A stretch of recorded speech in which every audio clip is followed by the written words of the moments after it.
How did the hipster burn his mouth? He ate his pizza before it was cool. Today, I'm going to recap a 2020 action sci-fi film called Bloodshot. A quick warning, there will be major spoiler ahead. Mombasa, Kenya. A hostage situation is unfolding. Marine Ray Garrison storms the compound where the criminals are, taking them out one by one before confronting the main target. He has his rifle aimed at the hostage, forcing Ray to lower his. He tricks the target into moving his rifle so he can grab his pistol and fire at him, freeing the hostage. Ray returns home to his wife Gina. They spend a comfortable evening alone together, until later when they are attacked by home invaders. Ray attempts to fight them off, when one of the intruders, Martin Axe, incapacitates Ray with a tranquilizer. Ray later wakes up tied to a chair with Axe questioning who tipped him off about the situation in Mombasa.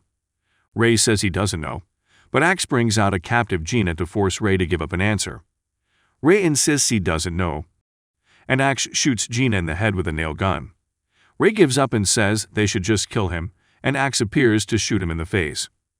Ray awakens in a testing facility for the company RSD. He meets Dr. Emil Harding and his assistant KT. Harding explains to Ray that he was killed, but his body has been filled with little microbots called nanites that allowed his body to regenerate from aggressive wounds. KT has a transplant of her own that allows her to breathe, while Harding introduces Ray to other soldiers with RSD implants or prosthetics, like Jimmy Dalton, who uses prosthetic legs, and Tibbs, who has an implant that allows him to see everything at once. Ray tests out his new body and finds that he has superhuman strength as well. Ray interacts with KT, who knows he is feeling overwhelmed about all these new discoveries, as well as the fact that he had no family to claim his body. As they share a drink together, Ray hears Psycho Killer by the Talking Heads playing, which triggers his memory of Axe killing him and Gina, since that song played when he was interrogating them. He starts to lose it and then heads out to find Axe, using an ability to hack into a computer system that is able to track him down. Harding tries to stop Ray, but he is already hot on Axe's trail. He corners Axe and his men in a tunnel where he proceeds to fight the men, even managing to regenerate some severe gunshot wounds.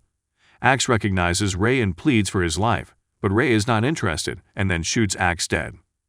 In the morning, Ray drives to a spot where he is picked up by KT, Dalton, and Tibbs. He is brought back to RSD and strapped to a bed where Dalton comes in to antagonize him and suggests that Gina isn't really dead.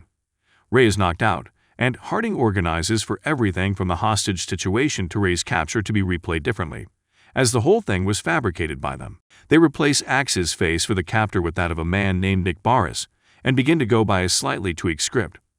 KT is the only one against the operation, as she knows Ray is being used against his will. A photo of Harding with Axe and Barris is then seen, meaning there's a connection between them all.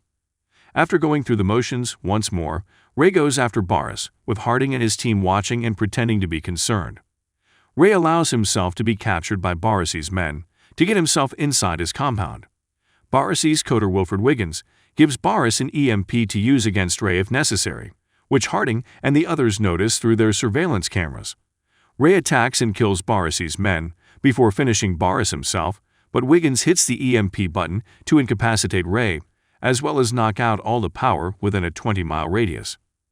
Wiggins takes Ray and wakes him up with a powerful electrical charge.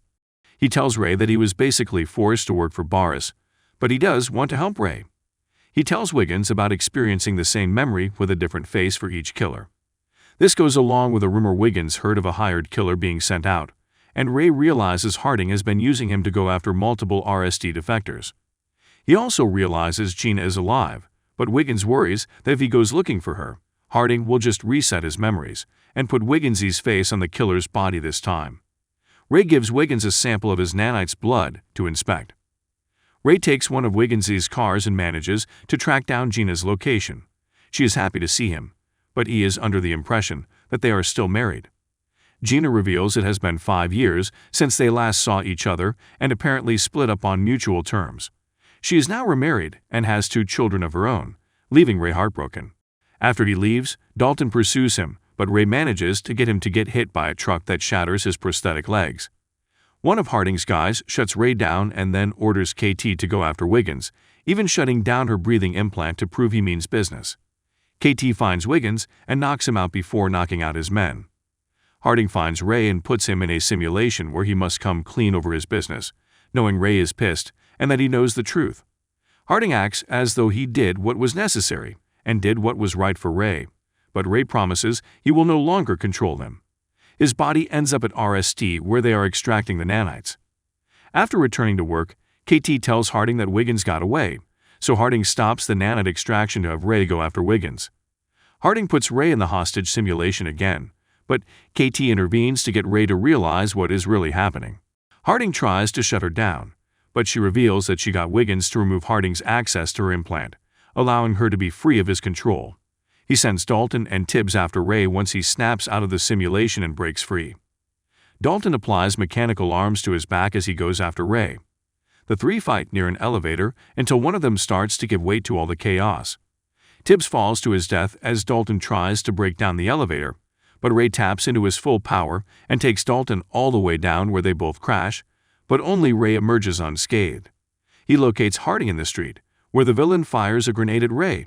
It blows him up, and he starts to regenerate, but Wiggins sees that the nanites are draining, and if Ray takes another hit, he won't recover this time. Ray catches the next grenade Harding launches and fires it down to the core. He grabs Harding and drops the grenade, blowing them both up. Wiggins recovers Ray's body and manages to revive him and reprogram the nanites in his body. Together with KT, the three ride off to continue working together. If you enjoyed this video, don't be shy, hit the like button, and if you disliked it, hit the dislike button twice just to be sure. You should watch the full movie. Thank you very much for watching.